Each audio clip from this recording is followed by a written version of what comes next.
Caitlin Clark seems to have re-injured her groin. I'm like, what are we doing? The league is basically saying, it can be this physical. Let it be this physical. She's emotionally hurt. She's mentally hurt. Caitlin Clark has had enough, and on July 15th, she finally snapped.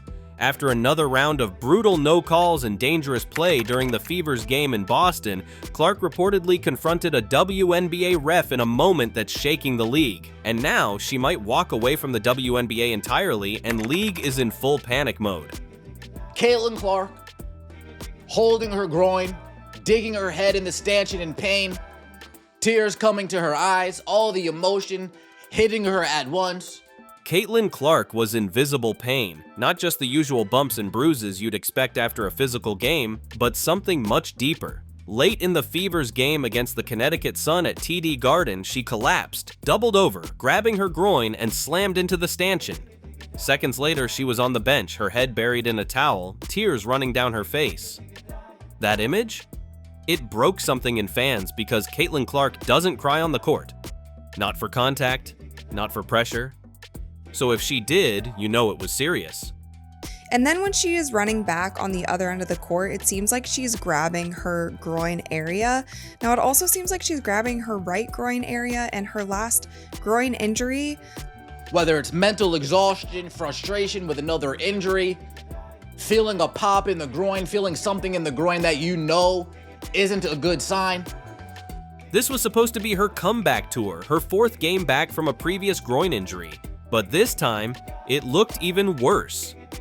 Reports now suggest it may be the opposite groin, a re-injury. One leg heals, the other gives up. And the worst part? This wasn't just a fluke. It came after a game full of silent abuse. Clark had been targeted all night long, most notably by JC Sheldon, someone she's had a fiery college rivalry with. Video footage even seems to show Sheldon kneeing her in the groin. No foul, no whistle, nothing. Just pain, and then silence. She is fighting back tears and she walks straight over to the bench. Now, when she goes over to the bench, she starts crying, and I've honestly never seen Caitlin Clark cry on the court except when she lost the national championship game. She keeps it together no matter what is happening, but you could just tell that something happened on that play, and it was either the pain of it, it was either like, here we go again, it was frustration, I'm not sure exactly. Experts called it a breaking point. And when they says Clark never cries unless it's real, that's coming from someone who's watched her take elbows, hip checks, and full court presses without blinking. But this time, Clark looked broken. Not just physically, but emotionally. Did you guys notice all the coaches try to grab CC and pull her to the huddle? Did you notice the head coach not even paying attention, head in the clouds, not even paying attention? That were so egregiously called, or there was no calls by the referees, and it's getting out of control at this point. Now here's where it goes from bad to infuriating. While Clark sat crumpled and crying, the Indiana Fever coaching staff, they did nothing. The cameras caught assistant coach Austin Kelly walking over, checking in, and offering her a hand. But head coach Christy Sides? Ice cold, no emotion, no timeout, no confrontation with refs, no trainer sprinting to check her status, just blank stares from the sideline as if their star player wasn't in agony. Experts tore into the Fever for abandoning their franchise player, and it's true. There's a reason people are furious. If this were Becky Hammon coaching the Aces, or Cheryl Reeve with the Lynx, they'd have stopped the game. They'd be in the referee's face. You touch their star and you better expect a whistle or a fight. But the Fever, they acted like Caitlin Clark was just another body on the court, disposable, replaceable, like she didn't just revive their entire franchise. They said Sophie Cunningham flopped. Oh, that's a flop to you? Very interesting, very interesting. Did AB flop over here? Posting up, Tina Charles turns around and just decks her in the face. So you watch her here, dribbles, pushed out of bounds. Sophie's like, oh, of course, it's going to be a foul. Even worse, there were clear moments that deserved whistles. Sophie Cunningham got elbowed in the neck. Aaliyah Boston was hit with a forearm from Tina Charles that looked more like an MMA move than basketball. And still, nothing. No calls, no outrage, no urgency. Fans at home were screaming at their TVs. And Caitlin, she was left to suffer in silence. gets so upset that she has to be held back by one of her coaches.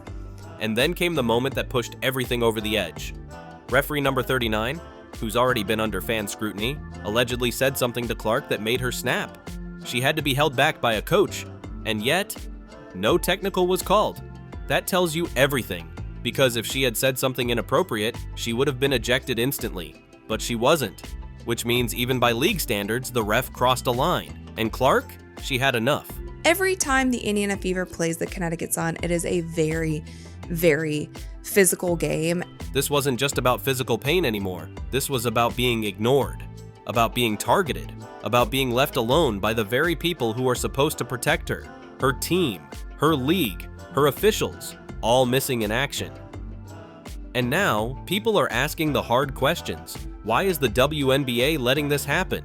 Why is Kathy Engelbert, the commissioner, staying silent while the league's biggest star is getting battered game after game? Why does it feel like nobody is standing up for her? And I'm here to tell you, it is not a good moment in the fan base. Fans are quiet online. A lot of people are starting to look like they're reselling their All-Star tickets. Fans were so outraged, some even started selling their All-Star tickets the next day. Because without Clark, without respect for Clark, it all feels like a sham. You can't call yourself a growing league and then treat your most valuable player like she's just a punching bag. This is ridiculous, bro. So yeah, Clark might be done. Not with basketball, but with the way things are going, she's clearly reaching her limit. And unless something changes, unless the WNBA wakes up, it's not just her body that might give out, it's her belief in the league altogether. And just when you thought things couldn't get more chaotic, let's talk about the referees. Because these weren't just missed calls. These were rogue refs on a power trip, moving like they've got diplomatic immunity in the middle of a war zone. At this point, Caitlin Clark is getting hurt damn near every week. Referee number 39 in particular has now become infamous. Not just for what they didn't call, but for what they allegedly said. Multiple sources are whispering that this ref mouthed off at Caitlin Clark during the game. And we're not talking about a casual play-on. Whatever was said made Clark lose it. She turned, she yelled, she looked like she was ready to swing. The kicker? No technical foul, no ejection, nothing. That silence was deafening. Caitlin Clark visibly upset with the referee, screaming on the referee. How is that not suspicious? You've got a rookie yelling in the face of a ref and nobody even blinks? Either the ref knew they crossed a line, or the league just doesn't care anymore. And let's break down the physicality that went completely unchecked. Sophie Cunningham took a literal elbow to the neck, and I don't mean grazed, I mean neck whip territory. Nothing, no whistle. Then Aaliyah Boston got launched by a Tina Charles forearm. It looked like something out of a WWE highlight reel. She hit the floor so hard it echoed. Refs? Still eating their whistles like snacks. While coaches were refusing to get a technical foul with all the play that's been going on all season long. And JC Sheldon? At this point, she's putting together her own defensive mixtape. Foul after foul, knee after knee, hip check after hip check. Caitlin Clark couldn't breathe without getting bumped, and the refs just stood there like ushers at a concert. More importantly, they're holding Kathy accountable. Kathy Engelbert is the commissioner of the league. She has yet to release a statement, yet to step in to address these WNBA referees. But here's the real kicker. Referees in the WNBA are practically untouchable. Commissioner Kathy Engelbert has refused, flat out refused, to publicly acknowledge any officiating issues. No pressers, no accountability, no disciplinary action. It's like the refs operate in their own private bubble where player safety doesn't apply. This shit is ridiculous. Because this isn't just about a bad call or a missed foul anymore. This is about a league fumbling the biggest opportunity it's ever had. They were gifted a generational player, someone who sold out arenas and made headlines everywhere she went. And now, after months of watching her get hacked, shoved, and targeted with no help from the officials, fans are saying enough is enough. But when you're in the WNBA and you have not one, not two, but three incompetent officials, the WNBA had a goldmine in their hands, and they're bearing it with every non-call, every smug referee, and every bit of silence from the top. So now the question isn't just, is Caitlin okay? It's, Is she staying? Because the way this is going, how much longer can you expect her to take it? She's fighting for herself. Fans are fighting for her. But the league, the refs, the higher-ups, they're still silent. And silence at this point is betrayal.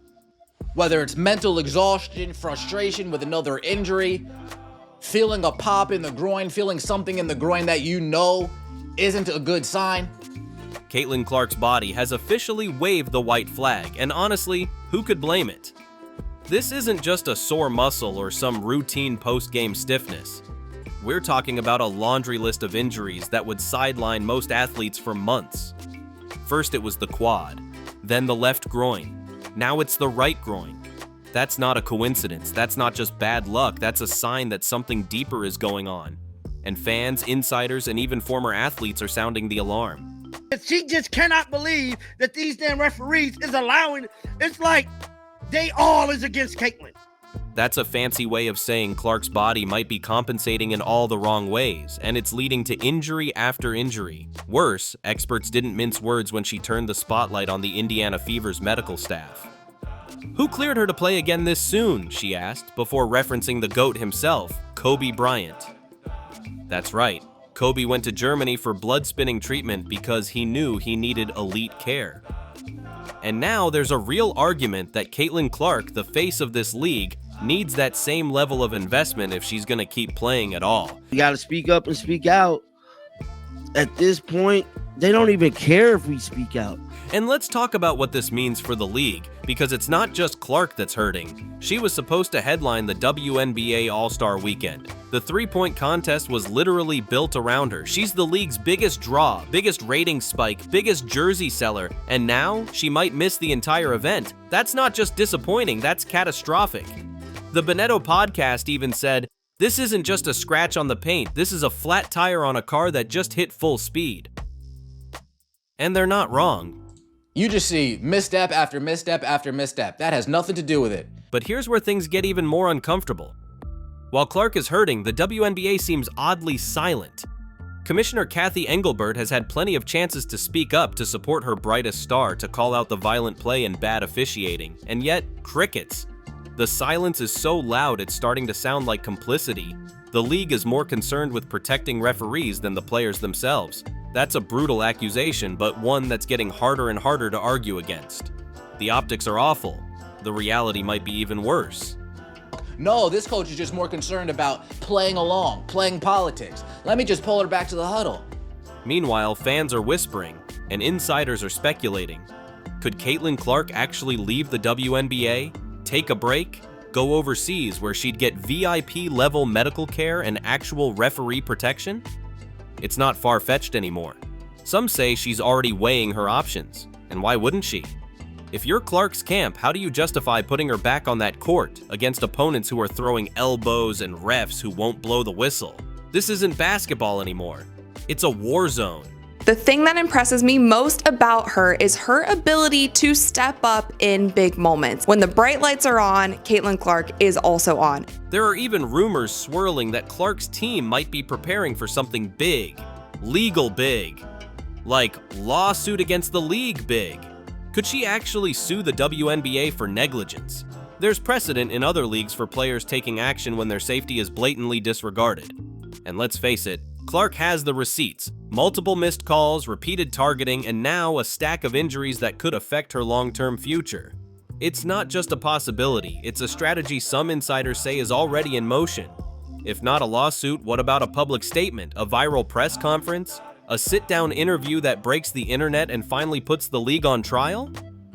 Experts hinted that Clark's people are planning something major.